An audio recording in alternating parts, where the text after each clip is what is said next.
Republican congressman from Alabama, our friend Mo Brooks, is here, and Republican congressman from Texas, another friend of ours, Pat Fallon. Congressman, great to have you both on the program. Congressman Brooks, let's start with you.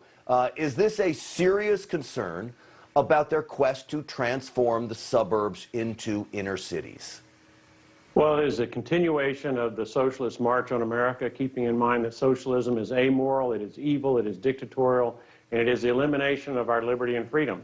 And this is a part of the Democrat scheme to take over America using every single weapon that they have at their disposal. In this instance, you very well described what they're trying to do to urban and suburban areas across the United States of America. They are trying to destroy a lot of these nice neighborhoods that people have worked their whole lives to be able to live in by putting up high-rises for public housing with all of the adverse effects that come with that public housing.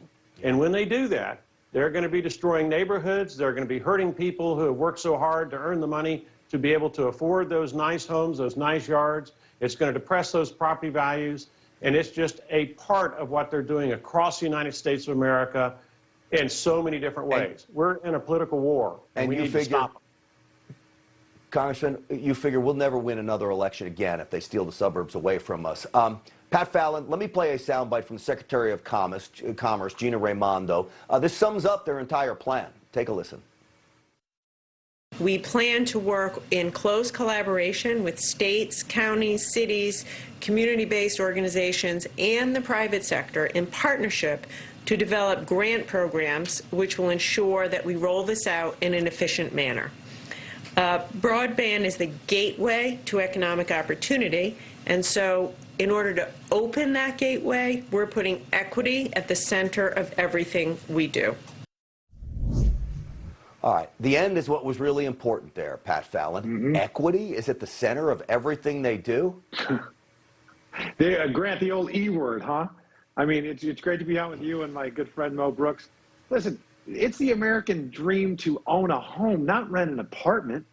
And they also have in this bill an $80 billion slush fund to use, and there's no limits on how much they can give public housing authorities, which are notoriously inept and inefficient. The lion's share of that $80 billion is going to states like California and New York. Not a coincidence that who is the presiding officer of the House? Nancy Pelosi from California, Chuck Schumer in the Senate from New York. About a third of the Democratic delegation in the House is from those two states.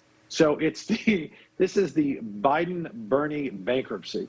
And we've got to do, as Mo Brooks just said, it's socialism at its finest. Well, it's teed up, of course, by these 13 Republicans. I call them traitors, co-conspirators with Nancy Pelosi. They certainly aren't Republicans. Malliotakis, the congresswoman from New York, was on with Sean Spicer earlier today here on Newsmax. Listen to what she had to say, Congressman Brooks. That infrastructure bill is going to pass no matter what. It was going to pass no matter what. It is how much more were the moderates going to give away to the progressives to make the deal to get that done. Overall, I think it is a good bill. The main goal for everyone should be to stop that Build Back Better disaster. I agree. And I believe we've taken away the squad's leverage. Congressman Brooks, I don't like to call names. She's been on this program before, but is she really that dumb? Please help me here. That is some of the purest form of bovine excrement I've ever heard uttered from the mouth of a politician. But let me emphasize, it's not just those 13 Republicans in the House. It's also those 19 Republicans in the Senate who voted the same way. These 32 gave a gift to dictatorial socialism and its march on America, and in so doing, they betrayed the very voters who sent them to Washington, D.C. to represent our foundational principles that have combined to make America the greatest nation in world history. Yeah, they sure have. Pat Fallon, I'll give you the last word on not just the 13, but as the Congressman said, 19 of them as well. So your thoughts on what they did and the potential to really have a devastating effect on all of us. You know, Grant, we were with President Trump, and he called it the fake infrastructure bill, and that's exactly what it was.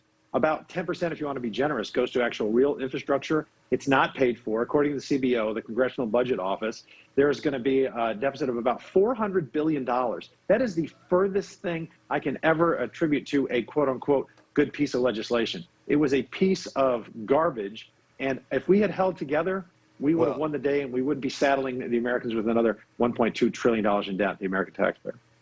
Well, bovine excrement, as Congressman Brooks put it. Pat Fallon, I'm going to steal your line.